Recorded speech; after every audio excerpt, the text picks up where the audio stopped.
شهروندان عزیز اینجا درآمدگاه مرکز تجارتی یکی از جایهای همه روزه پر از آدم در مرکز ناحیه واسه میباشد. شهرهای ماشینگری دوشنبه کلوب از شفت همین بازار گذشته آمد و رفت مهمانان مشاهده میگردد. با مقصد آگاهی اهالی از سرایت کرونا ویروس، استفاده نقاب طبی و دستپوشک، استفاده صابون و آنتیسپتیک ها عموما در این سمت بردن کارهای ترغیباتی از جانب کمیته اجرایی حزب خلقی دموکراتیک تاجیکستان در ناحیه واسه مثل امروز همین کارهای ترغیباتی به طور واسع برآورده شده است.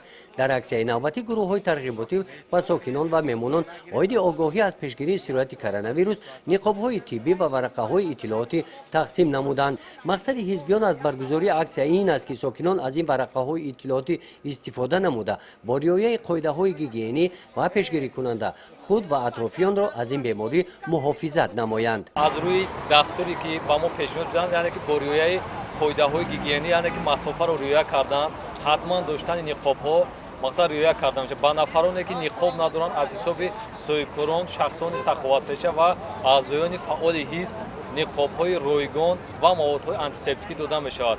باید قید نمایم که با تشبث وکیلانی، با تشبث گروه وکیلی و وکیلان مجلس وکیلان خلق ناحیه بیش از 2500 عدد نقاب، 35 لیتر سپیرت و زیاده از 100 عدد موادهای آنتیسپتیکی، 3 عدد لباس‌های مخصوص با مرکزهای سلامتی و بنگاه‌های طبی رایگان همچون کمک کرده شده است. همچنین از جانب کمیته اجرایی حزب خلقی دموکراتیک تاجیکستان در ناحیه واسه عاید پیشگیری کرونا ویروس کارهای ترغیباتی سیار به راه مانده شده است که در کوچه و محله‌های شهرک و دهات عاید این بیماری به ساکنان اطلاع داده می شود.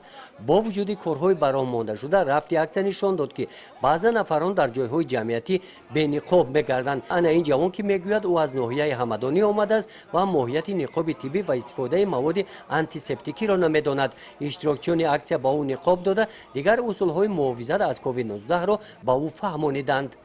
گزارش خواجه نظریف خدای نظر ظهوروف از ناحیه واسه برای برنامه اطلاعاتی نوید.